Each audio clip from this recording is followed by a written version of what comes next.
figures this hour. 8 journalists killed in Israel's attack on Gaza. 1 killed in Hurricane Lydia strike in Mexico. 4 persons kidnapped by gunmen in Central University town, Nigeria. Welcome to the World News and VOP TV. I'm Kayla Abraham. More than 8 journalists have been killed and 2 others missing in Israeli airstrikes in Gaza, which started after Hamas's surprise offensive in Israel on Saturday. The Palestinian Enclave's press office said this in a statement.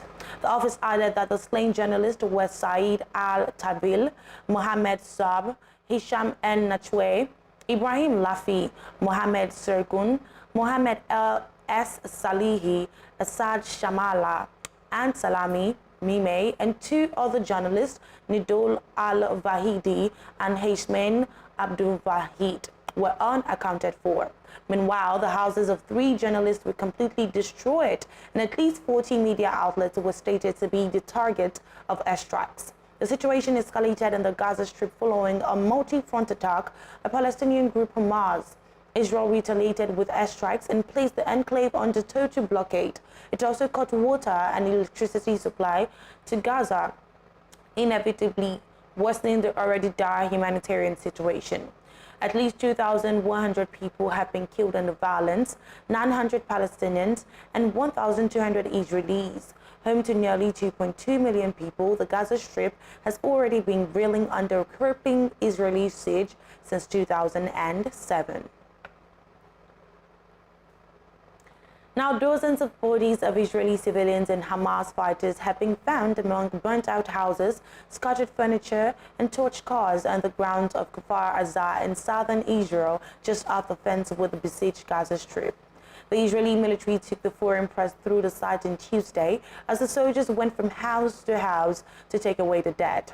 The stench of bodies was heavy in the air as reporters walked the part of the kibbutz, a farming community of about 400 people located just 2 kilometers from Gaza, which Israel has been bombarding relentlessly for days in retaliation for the worst attack on its territory in decades. The military stated that it had not been able to remove the bodies before as they were still fighting gunmen and working through booby traps.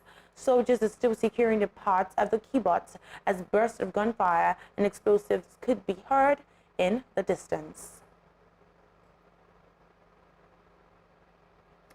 Meanwhile, Israeli army forces on Wednesday have detained 30 Palestinians in overnight raids across the occupied West Bank, bringing the total number to 150 since Saturday. In a statement, the Palestinian Prisoner Society disclosed that the detentions took place in the provinces of Tibas, Nablus, Jericho, Ramallah, Hebron, and Jerusalem. Israeli detentions of Palestinians usually take place in overnight raids in the occupied West Bank. Detainees are usually transferred to temporary detention centers and settlements before being transferred to main investigation centers or prisons, and some of them are released after hours or days of investigation. Now, human rights activist and Nobel laureate Malala Yousafzai has joined the call for an immediate ceasefire in Palestine as violence between the country and Israel has intensified, leaving over 1,300 people dead. Describing her own experience witnessing terrorism while growing up, she noted that war never spares children, not those kidnapped from their homes in Israel, nor those hiding from airstrikes or without food and water in Gaza. She mentioned further that she is grieving for all the children and people longing for peace and justice in the Holy Land. The recent spate of violence in Palestine began after Hamas launched its biggest assault on Israel in years early on Saturday, firing a barrage of rockets from Gaza and sending fighters across the border. Meanwhile, Israeli warplanes have hammered the Gaza Strip on Tuesday, reducing buildings to rubble and sending people scrambling to find safety in the tiny sealed-off territory now suffering from severe retaliation for the deadly weekend attack by Hamas militants. Humanitarian groups pleaded for the creation of corridors to get aid into Gaza and warned that hospitals were overwhelmed with wounded people were running out of supplies. Israel has stopped entry of food, fuel, and medicine into Gaza, and the sole remaining access from Egypt shut down on Tuesday after airstrikes hit near the border crossing. According to Israel, Hamas carried out a surprise attack from its Gaza base on Saturday. Hamas and other militant groups in Gaza hold about 150 soldiers and civilians hostage. According to the Israel Defense Forces, dozens of fighter jets struck more than 70 targets in the Jara Tufa area of Gaza Strip early on Wednesday. Hamas has launched barrages of rockets targeting central Israel, including Tel Aviv. Many recreational sites and shops in Tel Aviv have remained closed since the conflict began. According to the Palestinian Health Ministry, the death toll from Israeli attacks on the Gaza Strip rose to 950, while at least 1,200 people have died as a result of the Hamas attacks on Israel. Still, Tanzanian officials are still looking for 2 Tanzanians missing in southern Israel, the area hit by the Hamas attack over the weekend. Tanzania's ambassador to Israel, Alex Kalua, told reporters that 2 had been doing internships there. He added that earlier today there was some information circulating that some Tanzanians had been injured, but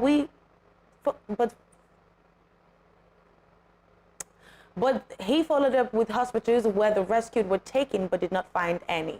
On the other hand, the Tanzania government have been communicating with the authorities and even the institutions that arranged for the internships, and none of them have information where the students were. According to the embassy, there are around 350 Tanzanians living in Israel, including around 260 students pursuing agricultural programs. Meanwhile, Chevron has halted natural gas exports through a major subsea pipeline between Israel and Egypt and is supplying gas via an alternative pipeline through Jordan on Tuesday.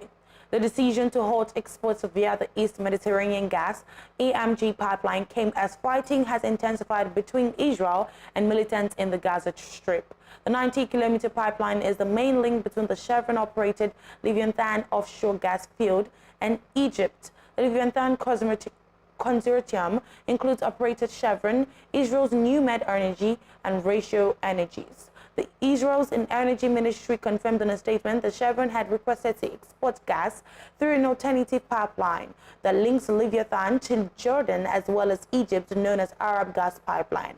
Separately, energy industry sources stated that the amount of gas exported from Israel's giant Leviathan field to Egypt has been slightly reduced as supplies to the domestic market are prioritized but remains closed to the quota. Now, Hurricane Lydia has crashed into Mexico's Pacific coast as an extremely dangerous Category 4 storm, killing at least 1 person as residents sought shelter from torrential rain and powerful winds. The United States National Hurricane Center noted on Tuesday. The United States National Hurricane Center (NHC) noted on Tuesday that Lydia made landfall near the popular beach resort of Puerto Vallarta with maximum sustained winds of about 220 kilometers per hour. Mexican President Andrés Manuel López Obrador said the government had deployed about 6,000 members of the armed forces to help residents. Authorities in the state of Nayarit disclosed that 1 man was killed when a tree fell on the van he was driving north of Puerto Vallarta. In the town, residents boarded up windows and dragged sacks of sand from the beach to reinforce flood barriers in front of their shops. Authorities at the airport mentioned that it will be closed until 8 a.m. on Wednesday. School classes were suspended, businesses closed early, and most residents waited out the storm at home or in shelters opened by the authorities. Now, the Nigerian police force has disclosed that gunmen in Nigeria kidnapped 4 persons from a house in the university town of Kefi in central Nasarawa state. Kidnapping for ransom is rife in Nigeria, but attacks have mostly been in the northwest region where armed men have targeted university students. Nasarawa police spokesperson Roman Nansel stated that the police received a distress call at afternoon on Tuesday after armed men invaded a house in Angwankare community and responded with the military, but the kidnappers had already fled with their victims. Nansel added that the Commissioner of Police has ordered a manhunt for the culprits with a view to rescue the 4 victims unhurt. Cafe is about 43 miles from east of Abuja, the Nigerian capital. Now, another strong earthquake shook part of western Afghanistan on Wednesday morning after an earlier quake killed more than 2,000 and flattened whole villages. According to the U.S. Geological Survey, the latest magnitude 6.3 earthquake was about 28 kilometers outside Herat, the capital of Herat province, and 10 kilometers deep. Information Ministry spokesman Abdul Wahid Ryan stated that on Wednesday's earthquake has injured at least 80 people and a landslide has blocked the main Herat-Tongodi highway. It also flattened all 700 homes in Chahag village, which was untouched by the tremors of previous days. The amount of soil where dwellings used to be, but there were no deaths initially reported in Chahag because people have taken shelter in tents this week, fearing for their lives as tremors continue to rock Herat. Now, Australian journalist Chen Lei has returned to Australia more than 3 years after being arrested in China. Cheng had been working as a journalist for state-owned broadcaster CGTN when she was accused of supplying state secrets overseas. She had rejected the allegations, and Prime Minister Anthony Albanese said her release was a result of legal proceedings against her in China being concluded. Albanese also mentioned that Cheng was reunited with her family in Melbourne, and he spoke to her earlier today. The Prime Minister noted that Cheng had been met at the airport by Foreign Minister Penny Wong. The Prime Minister asked for the public to respect Cheng and her family's privacy.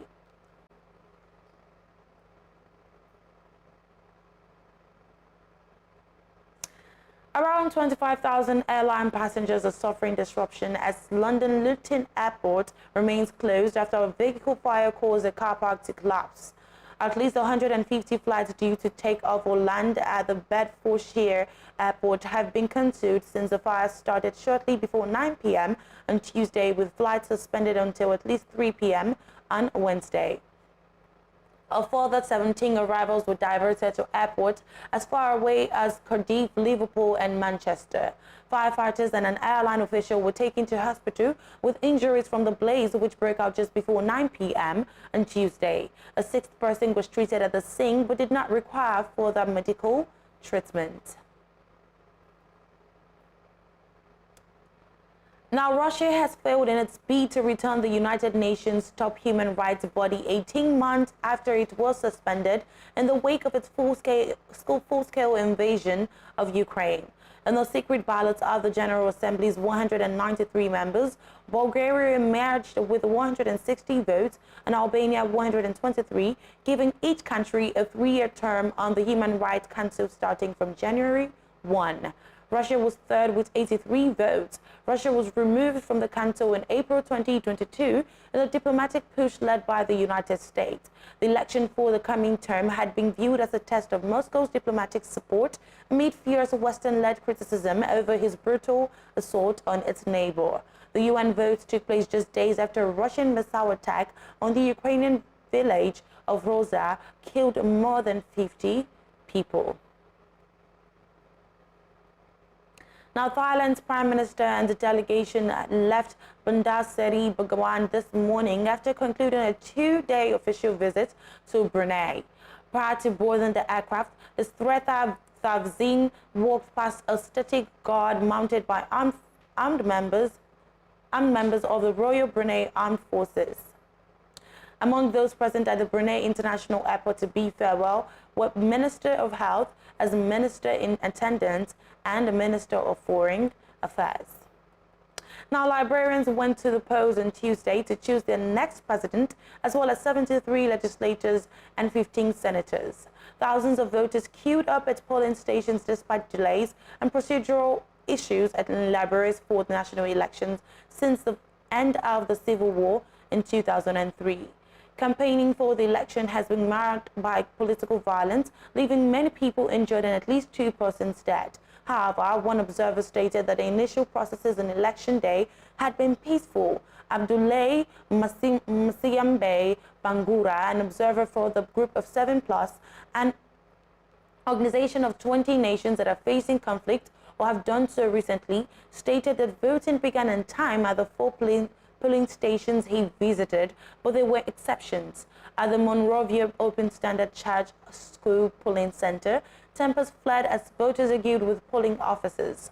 The voters stated that a directive prohibiting the use of mobile phones in polling stations had not been communicated to them. At the FMCA schooling polling station in Monrovia, about 1,000 persons stood in long queues for more than 6 hours after voting commenced. Despite the long wait, voters said they were eager to make their voices heard through the ballots. The National Elections Commission stated that it will make sure all voters get to cast their ballot, even if it means keeping polling centers open past closing time. About 2.5 million Liberians were registered to vote in Tuesday's elections. The Elections Commission has urged voters to remain calm after voting and wait for the official results to prevent disturbances. Now, the Kremlin has disclosed that the Russian president discussed trade and security with Mali's leader on Tuesday in their third phone conversation in less than 2 months. The frequency of Vladimir Putin's contacts with Mali's interim president Assimi Goïta underlines Moscow's strong interest in building its influence in the coal-prone Sahel region of West Africa, where it is cultivating strong security ties at the expense of France and the United States. The Kremlin disclosed in a statement that the two leaders discussed their mutual commitment to further strengthening trade and economic ties, security cooperation, and the fight against terrorism. Goïta, a special forces commander, was one of several colonels who led a military coup in 2020. He then seized the interim presidency the following year. Russia's Wagner mercenary group, whose leader Yevgeny Prigozhin was killed in a plane crash in August, has been active in supporting Goïta's administration in Mali. Western governments and NGOs have accused Wagner of committing grave human rights abuses there and elsewhere in Africa and the Middle East. Wagner has won lucrative deals, including rights to gold and diamond concessions in several African countries. Mali is one of 6 African countries to which Putin promised to supply free grain at a summit in Russia in July. The Kremlin also added that after meeting Goïta there, he also spoke to him on August 15 and September 10. The U.S. has formally declared that the military in Niger has staged a coup, cutting off more than $500 million in aid. In July, the army ousted President Mohamed Bazoum, an ally of Western nations in the fight against jihadist insurgents. Under U.S. law, a formal designation of a coup requires that aid is suspended. The U.S. State Department disclosed that assistance to Niger would only be resumed if the coup leaders ushered in a democratic government. It is understood that Washington will keep its troops in Niger for the time being. A U.S. official disclosed that the troops were no longer actively helping Nigerian forces, but will continue to monitor a threat from jihadists. Also, earlier, France began withdrawing its troops. Now, Madagascar's outgoing president, André Rajoelina, launched his re-election campaign on Tuesday, promising an orange wave to thousands of supporters wearing his party color who gathered in the capital, Antananarivo. Voters in the Indian Ocean island nation will elect a president on November 9, but the run-up to the poll has been marred by tensions after dispute over its regularity.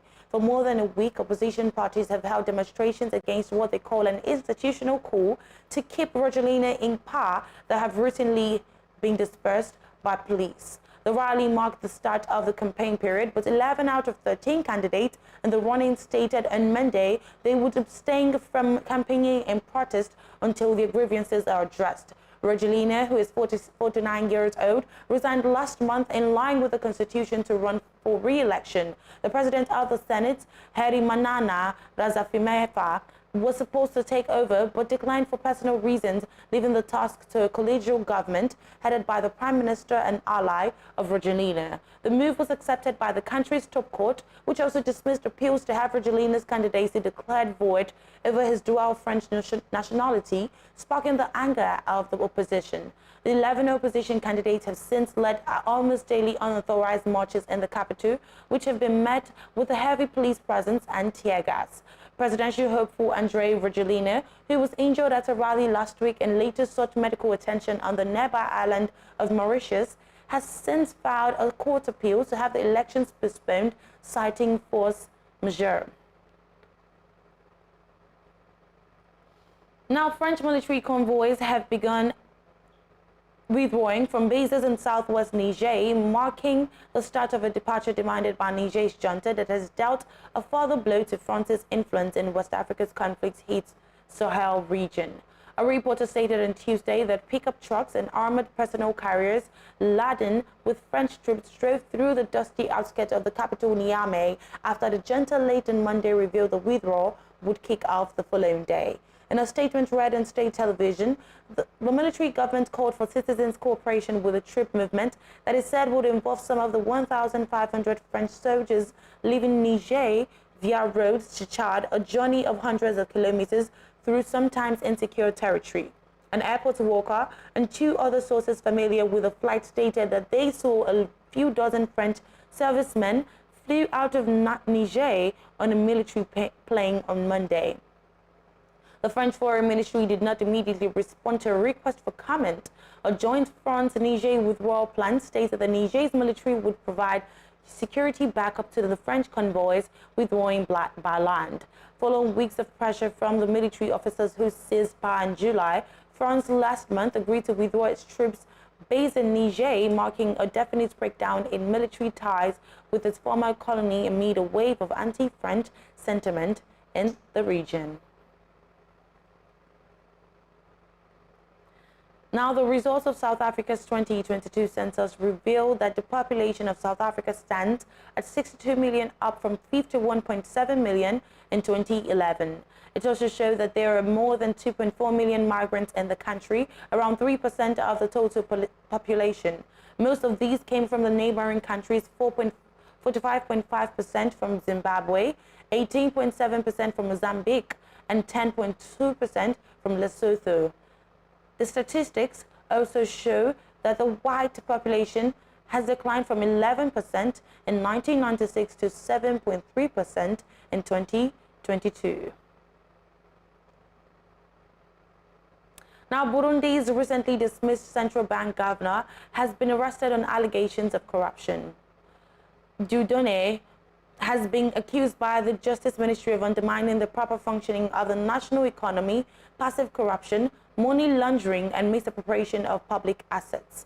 He has not responded to the allegations against him. On Sunday, Burundian President Evariste Ndayishimiye fired Dundue and replaced him with Edward Nomad Bingadako. Dundue had been appointed to lead Burundi's central bank for 5 years, beginning in August last year. Attorney General Leonard Manirakiza on Tuesday stated that the charges against the Murengwa are not final and the investigation is still ongoing. He also stated that Murengwa is being treated in accordance with the law while he remains in custody. And that's it on the World News and VOP TV. I am Kayla Abraham. A VOP Business Show is coming up next.